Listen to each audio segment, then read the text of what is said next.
Whipping up a dessert used to take a fair bit of muscle power until they invented a mixer with a motor in the early part of the 20th century. The first ones were very industrial looking and not much like today's sleek models. But with this invention, the job of pastry making has become a piece of cake.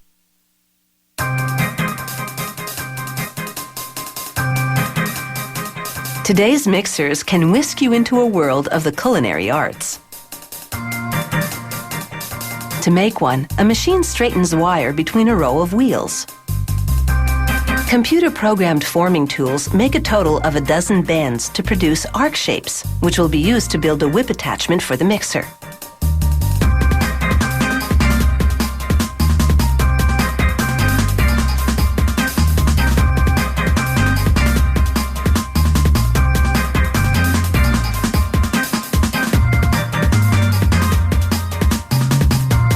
To assemble a whip, a technician fits the wire arcs into an aluminum hub, starting with the largest one and graduating down to the smallest.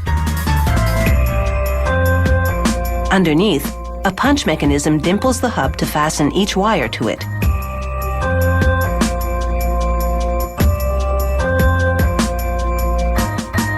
Here, they drop some dough hooks and beaters into a vibrating bowl full of metal nuggets. The friction polishes these zinc mixer attachments and gets rid of the sharp edges.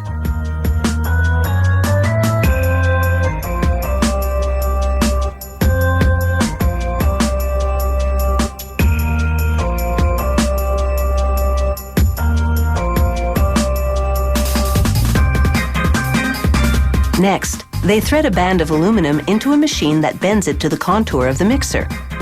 It's a piece of trim that carries the brand name.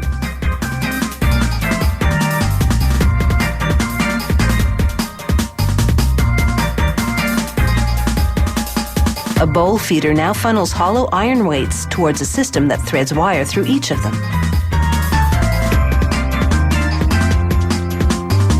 Mechanical arms pinch and bend the wire, making little hooks on the ends.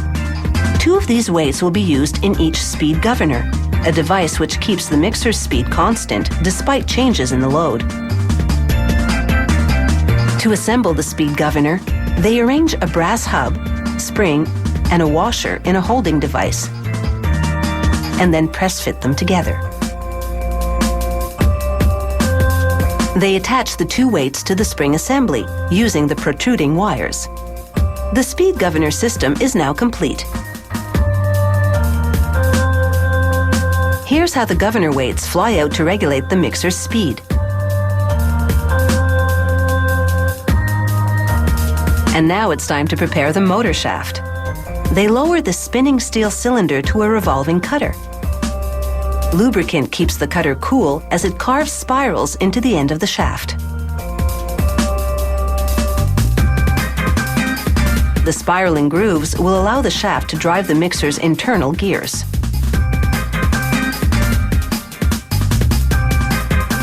They install the shaft, with motor windings and bearings attached, into the mixer body. Next, they rivet electrical contacts to plastic control boards. These contacts will convey electricity to drive the motor.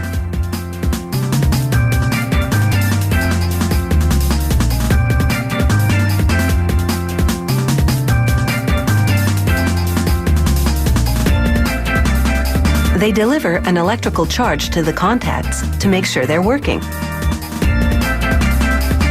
Then they attach screws, nuts, and springs to complete the control board assembly. The control board will work in concert with the governor weights to control the mixer's speed.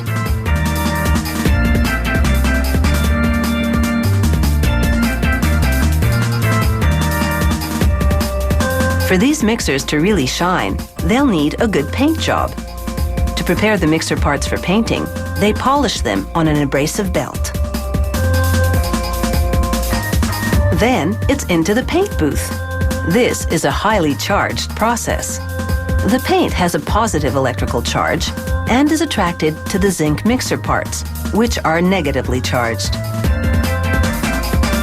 Now all the parts are in the mix. Coming up next, we'll show you how they all come together.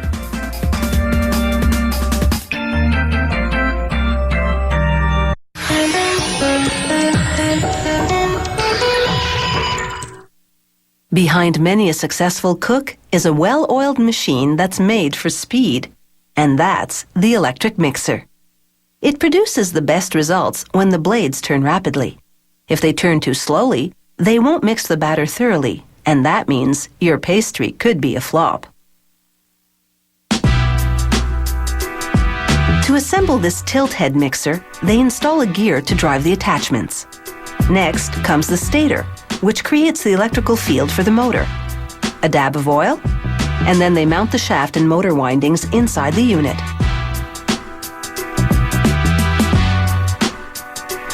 They slide 2 motor brushes into pre-drilled holes. The motor brush will supply electricity to the internal components.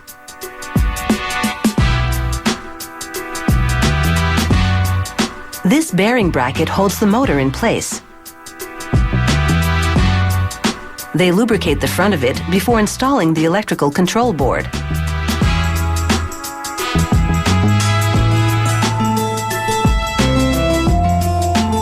They wrap a trim band with the brand name on it around the outside.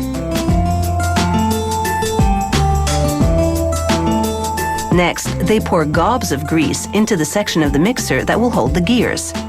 The gear section will be sealed, so the grease can't leak out. They attach the other half of the unit that has some gears already fixed to it. They insert a drive pin in the shaft that moves the whisk and other attachments, and screw the 2 halves together. They apply more grease to this section, and then install the planetary gear. This gear will rotate the mixer attachments around the bowl. With a mallet, the worker hammers a pin to attach the planetary gear. He taps a decorative ring onto the outside.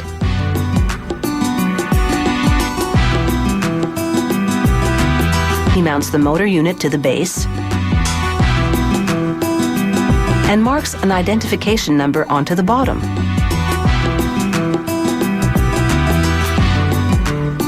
Now they take the tilt-head mixer for a spin.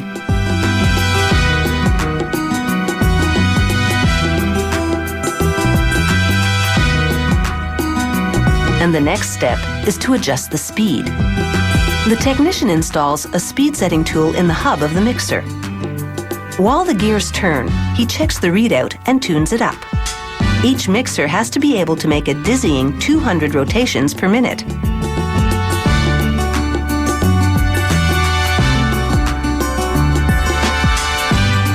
They cap the hub. The final step is testing the beater.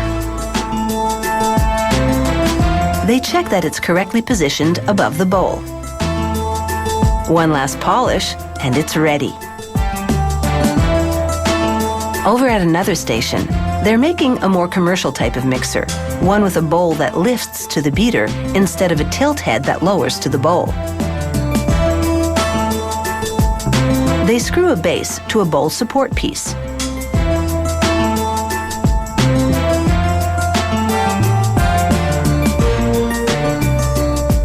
Then they attach the lower housing for the beater motor.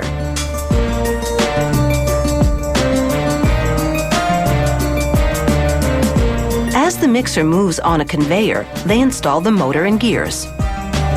They add a generous squirt of grease to lubricate the transmission, and then encase the top of the motor with more housing.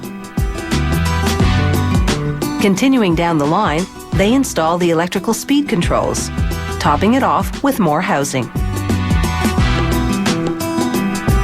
They wrap the signature piece of trim around it.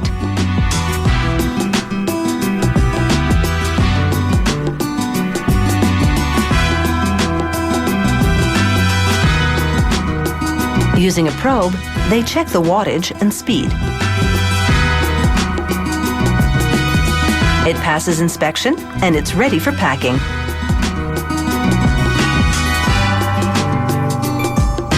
It's taken approximately 10 minutes to assemble this bowl lift mixer, but it's made to last a lifetime. And with such a range of attachments for these mixers, you can really go stir crazy.